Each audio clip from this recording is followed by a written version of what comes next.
Good evening, good evening. Thank you for that greeting. Ladies and gentlemen, it is such a pleasure to be here. Tommy, I've got one thing to say before I sit down. Already. Can people see us if we're sitting down? Would it be better if we stood up? No, let's sit down, Humphrey, because right. they've got us behind on a screen as well. Okie doke. Oh, yes, of course. So everything's fine. Sorry to worry, ladies and gentlemen. Once a producer, always a producer. Indeed. Such a pleasure to be here, this wonderful setting, which, of course, is where the film we are going to be watching tonight was filmed. And it's a really special kind of film that we're going to see tonight, conducted, of course, by Leonard Bernstein, today being the eve of his 100th birthday. And there have, of course, been so many celebrations through the year to mark that special occasion. I think this is a particularly special one tonight because not only, obviously, do we see this amazing film with Bernstein conducting the London Symphony Orchestra, but we also, of course, have Humphrey Burton here, who directed it and had such a long, fruitful collaboration and friendship with Leonard Bernstein.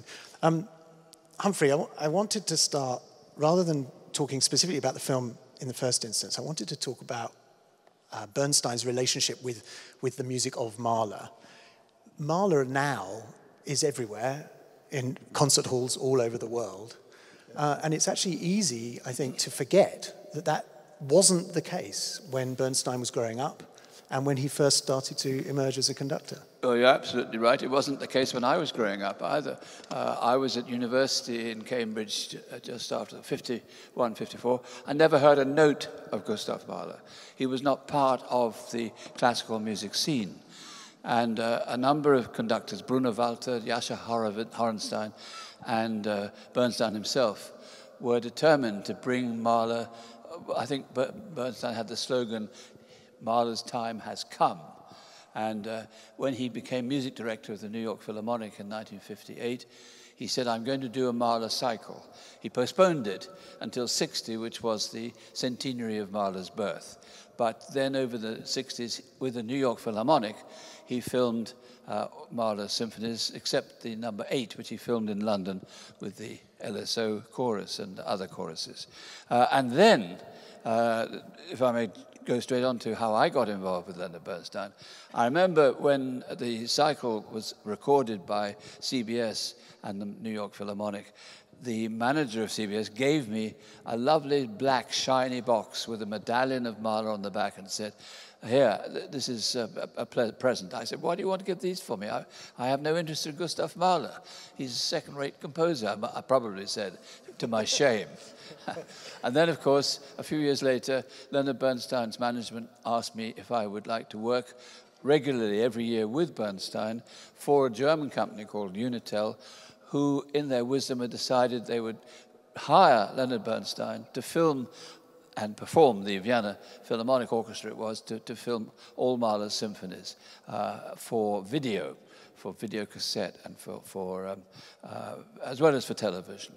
And I didn't need to be encouraged to say yes. I said yes immediately, and that's how I came to be making Mahler films with Leonard Bernstein. But why, if it's Vienna Philharmonic and basically a European Munich company, why on earth are we here in Ely Cathedral?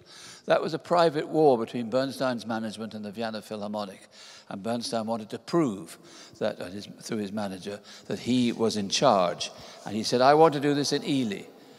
Why should he want to do it in Ely? Next question. I'm sorry, I'm not taking you. You tell me why he wanted to do it. I'll ask some questions at some point. You tell me why he wanted to do it in Ely. Well, let's go back a little bit, because we must remember this concert with the London Symphony Orchestra, Bernstein conducting, was done at the Edinburgh. It was really designed for the Edinburgh Festival, first of all, wasn't it? Where they did it, first of all.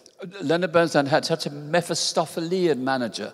I can't confirm that. It could well be that they decided to do it at Edinburgh so that they could then do it on film in Ely. That's the way Bernstein worked. And there was this row, which is why Bernstein and his manager said, well, we're going to do 1973, our Mahler will be done not with the Vienna Philharmonic, but thank goodness, as it turned out, with the London Symphony, which Lenny had already done Mahler 8 for them a few years earlier. But he studied this building at Harvard, didn't he? That is what's so marvelous. That's why he said, I want for the Mahler 2, the Resurrection Symphony, by its very title, Auferstehung, Resurrection. It clearly has a very strong spiritual quality. In the end, it's not particularly specifically Christian, except that it states the belief that we will be born again, that we'll be renewed, we will return. And that's the whole message of the last movement. It's wonderful and very, very moving indeed. But Bernstein was a well-read student. He'd read a conventional school in Latin, but the Boston Latin School in Boston, and then he'd gone on to Harvard, where he majored in music, but he read French and politics and aesthetics. And one of the aesthetics courses was about Ely Cathedral. So that when he wanted to have a really beautiful space for this beautiful piece, he said, I want to do it in Ely. And as I've said in my book, Leonard Bernstein had a whim of iron. And if he wanted to do something, it usually happened. And that's why we came here. It wasn't easy, but it was a logistical nightmare, in fact. But it was. Well, that's what I was going to ask you, because when we watch it, it all seems perfectly natural. And we see the piece unfold, and we see the performance and everything. But actually getting them all in there, and the logistics of actually filming, it was actually a very expensive and huge project to take on. Yeah, this German company made its money by versioning in German Hollywood movies. It was a very successful and rich company, and its boss, Leo Kirsch, was a music lover. And he decided he'd spend some of his profits on this very noble cause, and that he'd make films, not videotapes, but films. Videotape, if you've got cassettes, ladies and gentlemen, at home, they're in the garage or they're in the attic, because you don't use, and if you look at them, they've got white powder all over them. Tape does not last. 35mm film, particularly when it's kept in proper storage conditions, will last forever. And these films look as fresh today as they did when they were being filmed. We started in 1971 with Mahler 9, and we finished in 1976 with Mahler 8. They look as good as they ever did. What was your question? I think I've answered it. I think you've answered that, and the other three that I was about to ask as well. Now, again, when we watch the film, of course, it's just the concert, but it doesn't reveal, of course, all the issues that you had in actually making it, because here we are in a cathedral in 1973, which was also at the height of the troubles in Ireland. That came into play, didn't it? And then you also had various technical issues as well. Why don't you explain those? The most obvious, well, it was what they now call logistical problem, because to get 150 members of the Edinburgh Festival Chorus, who, by the way, learnt their music by heart, as you'll see, which was unusual in those days, so that they sing with tremendous passion and conviction. 150 members of the chorus, about 100 of the orchestra, because as well as a very large orchestra, with I think 7 horns and 3 or 4 more offstage, and a large offstage brass band, that's for the last movement. I think it should be called the Apocalypse Now Symphony, because that's what the last movement is. It's an apocalypse. It's fantastic.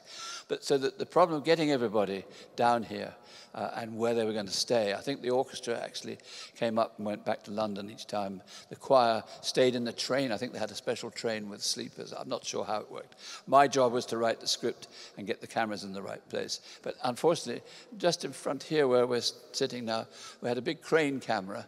It hadn't been used for some years before, but I was ambitious to get the kind of swooping shots that you get with a crane. And lo and behold, in the rehearsal, it fell apart. It literally collapsed, toppled over. So that was a pretty serious problem. We got it sorted. But then we had equally serious problems, not of our making. A telephone call, there's been a bomb planted in the cathedral. Well, that in those days you had to take them seriously. So the whole cathedral had to be evacuated. And then there's one other problem we had, which was actually during the recordings, and that is the bats. those of you who live around here will know that the bats of Ely are very, very audible, and they fly around up in the octagon, and you could hear them. When the music was quiet, you could hear the bats squawking around. So that was another problem. I don't think we got a bat remover. I don't know how we got rid of the bats. But anyway, you won't hear any bats on the soundtrack, which is a wonderful soundtrack, by the way. And these, I have to congratulate the producer, Tim Burton, because this equipment, the screen and the loudspeakers, for me, and you, Tommy, you know this world as well, very well, the quality of sound that has been made here. Somebody said, well, how are you going to make the sound like you're in a cathedral? Well, just listen, ladies and gentlemen. It sounds as if we're in a cathedral. It's wonderful. And one of the extraordinary things in that sound is the sound of this orchestra. This is a Rolls-Royce orchestra. It's an incredible lineup. And I mean, when I was growing up and I was a student of music, these names that are in the orchestra, I mean, anybody who studied music, I think, will know these names of the people that were in the orchestra. I mean, people like Dougie Cummings on cello, Roger Lord and Anthony Camden on oboe, Jack Brymer, the great clarinetist, Harold Snell and Bill Lang on trumpets, Dennis Wick and Eric Kreis on trombone, all these legendary names, John Fletcher on tuba, Kurt Hans Gerdeker on timpani. Sidney Goosens. Also, 3 members of the orchestra on the film are here today as well. I should mention them. We've got Francis Saunders on cello and the bassoonist Roger Bernstein and Bob Borton. Feel for them because they'll be watching themselves 45 years ago. Except, of course, you'll all recognise them afterwards because none of them have changed a bit. But anyway, I think it'll be an amazing experience for them to see themselves up on here. But anyway, this orchestra at this particular point was one of my favourite lineups, if you like, of this orchestra. Yes. But this was Andre Previn's orchestra at this point, wasn't it? Andre Previn was the principal conductor of the orchestra at the time. And all these stars. And he and Bernstein were very good friends and had worked together a great deal. But I don't think Andre would have wanted to tackle a work like this. It wasn't not in his comfort zone in the way it was part of Bernstein's makeup. I want to say that I know Bob Borton even longer than the LSO days, because when I was a young man, I managed something called the British Students' Orchestra. I took an orchestra of over teenagers. They were young people in their 20s. We went to Vienna, and the bassoon was Bob Borton, so we've been around. And what a lot of trouble you gave me, Mr. Borton. Well, you could take that up with him afterwards. Yes, but before I forget, I'll be signing books if anybody wants to buy them, but I'll also be happy to talk to anybody who passes by on the way out down there at the far end. I was going to come on to the sound that the orchestra makes, because actually it's one of those pieces, of course, that runs every single possible emotion and technique really across the orchestra. But here, one of the things that really strikes me about it is not just this performance. It's not just the lyrical side of the orchestra, the beauty of the playing, but also the attack. Sometimes the violence of the attack, particularly in the strings, which is a sound I don't think you hear very often now in orchestras, but you certainly hear it, particularly in the first movement with the first. Exactly. And when it comes back in the middle of the first movement, it really makes it. And I genuinely have never heard it played like that. Well, they were led by what was his name, the leader. Well, it's John Giorgio's normally. No, but it wasn't John Giorgio, and it wasn't Hugh. Hugh Bean is not even the leader, but Hugh Bean's on the front desk. I know him perfectly. The name will come back in a minute. John Barker, maybe, but it doesn't matter. They were led by very fine players, and the orchestra, as you say, was at nearly always at its peak. The LSO. It's astonishing the way it reborn. But this work is, even amongst Mahler's works, this is exceptional in the forces that are used. I think because there's a very important off-stage band, as I mentioned already, brass in the last movement. There's 3 or 4 horns who only play off-stage, but I think there's 7 horns on stage, and there are 4 of flutes and 4 of oboes and clarinets. So Jack Brymer among the clarinets, astonishing. There he is, normally associated with the Royal Philharmonic, but here he was in the LSO. And the string sound, you're right, it's not only in the lyrical sections, but also, for example, in the second movement, he's got that marvelous lilt they get for Bernstein, the Ländler movement. bum. It's got such a schwung to it. It's so charming. And then the sort of satire of the next movement, the St. Anthony preaching to the fishes. It's Mahler turned a song into a whole symphonic movement very powerfully. It's marvelous. We haven't even started to talk about the singers yet. Well, I was just about to. You mentioned Sheila Armstrong and Janet Baker. You can talk about what it was like to work with those two, but for me, one of the most heart-stopping moments in this film is when Janet Baker sings in the fourth movement, the O Russian Rot, which is an extraordinary moment. She has that stillness in her performance that she always had, that amazing command, didn't she? You see the soloists coming on at the beginning, and then you don't see them again until they're needed because they're going to sing. That's one of the joys. Although the filming was done at a live concert, perhaps we could just ask Tommy, was anybody here 45 years ago at the performance? How wonderful. Well, we can chat about it maybe afterwards. But I don't know how I did it, but when I needed it, the choir was there. But it wasn't there for the first 3-4 movements. And then suddenly, when after the tumult of what's called the grosse appel, the final judgment call, and suddenly you hear what I think are the soul flutterings trying to find new life, and it all dies down to absolute nothing. And then, lo and behold, when you need it, the choir is there. That's one of the joys of making films. But it wasn't so easy at the time, I can tell you that. But I suppose my job as a director was to write the storyboard. In a sense, you write a film script in your head of what you want to look at any given time. Of course, most of the time you want to look at the conductor because he is, in the case of Leonard Bernstein, so fantastically expressive. Well, I wanted to ask you about this because this is something in all of your Bernstein films.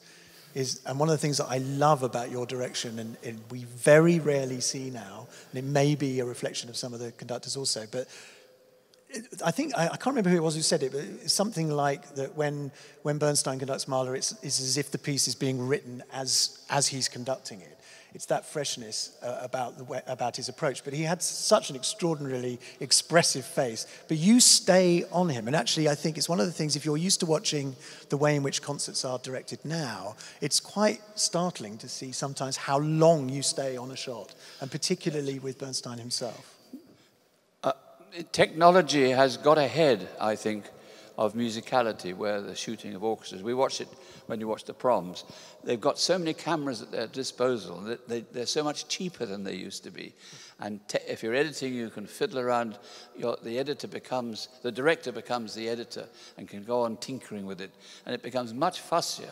And I think in my day, well, as I told you, I was hired to direct the whole series on video, and that was because of an educational desire as much as an entertainment desire.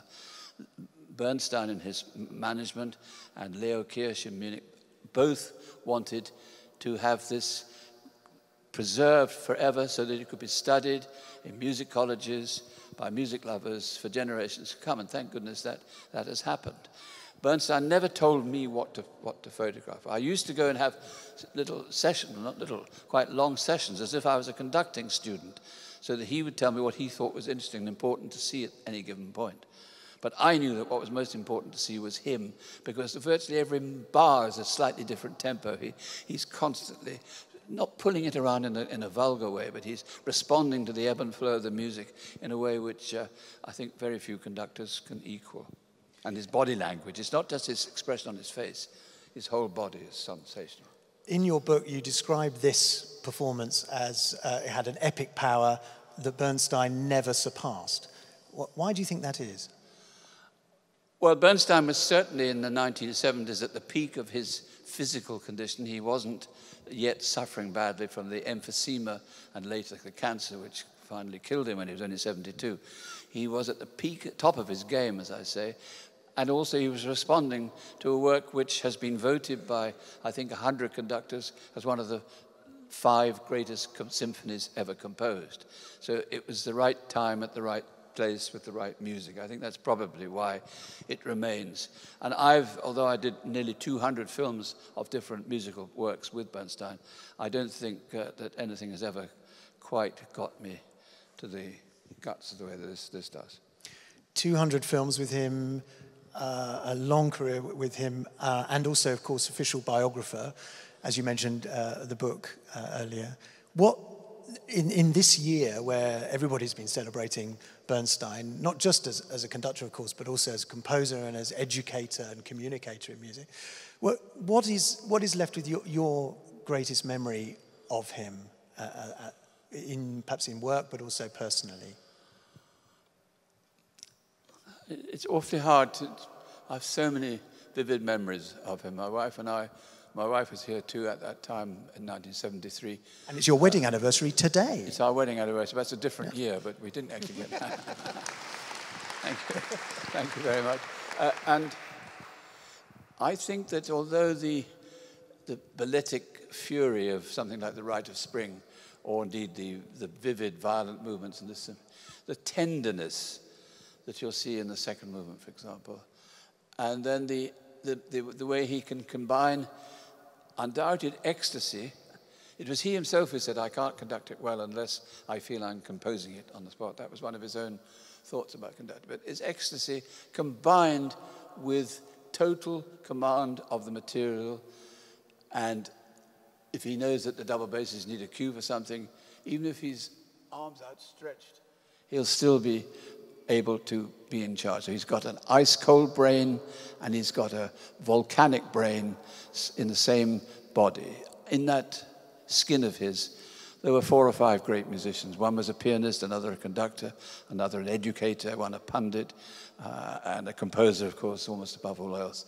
And he saw himself as a Jekyll and Hyde. And I've got to decide whether I'm going to be a conductor or a composer. Of course, he never decided, because he was both. And he was absolutely, irredeemably both. And I think now, after, as we celebrate the 100th birthday, we're celebrating so many things. We're celebrating his passion, but also his desire to be an educator, to pass on what he loved, his inquisitiveness. He was always looking for new things and exploring things, how it worked. When he was young, he used to take clocks to pieces to see how they worked. I'm not giving you a very good answer because I can't actually sum it up in a few words, my love for Leonard Bernstein, but it is certainly there. And I think that he attracts so many different people, different walks of life, because Broadway is as important to him, or was for many years, as Carnegie Hall and Ely Cathedral. And he loved conducting students as much as he loved conducting the London Symphony Orchestra. Before we finish, I want to mention 2 other people who were involved in this recording who are also here that I didn't mention earlier. One, the stage manager of this building, Ely Cathedral, Graham Austin, who was the stage manager in 1973 and is still the stage manager now. He's here. Is he here? Can we stand him up? Hello, Graham. Well, he might be managing the stage somewhere. There he is. But anyway, bravo. There he is. And welcome, Graham. Fantastic. And also the script and camera assistant on the film, one Jonathan Burton, your brother, who's also brother. Here. So yes, hello to you. Thank you, Jonathan. It is an extraordinary piece of work, this film, in all regards. The performance, the filming itself, the direction, and of course the work at its centre. So I really hope you enjoy it. Those of you that hold on, Humphrey. Those of you that were here the first time, I hope you enjoy it again. Did you want to say something? I just want to say one thing. There's a lovely article by Clive Gillinson, who was then 4th desk of the cellos. You'll see him on the outside, number 7 in the orchestra. He rose to be the managing director of the orchestra, later went to Carnegie Hall, and he's written the most beautiful piece about Lenny in your program note. But also, I do recommend, in the few minutes before the music starts, those of you who can have the eyesight to cope with it, read the text, because the texts of what Janet sings, Dame Janet, in the 4th movement, and the text of what she and Sheila Armstrong and the chorus sing, and know that Mahler himself wrote most of the poem that is sung in the last. It's very moving. And with that, I want to thank, once again, Tim Burton and Tommy for looking after me. Thank you very much. And we're going to have a couple of minutes comfort break now before we start the film. And then we'll look forward to meeting you if you can stay behind afterwards. But for now, will you please say thank you to the wonderful Humphrey Burton.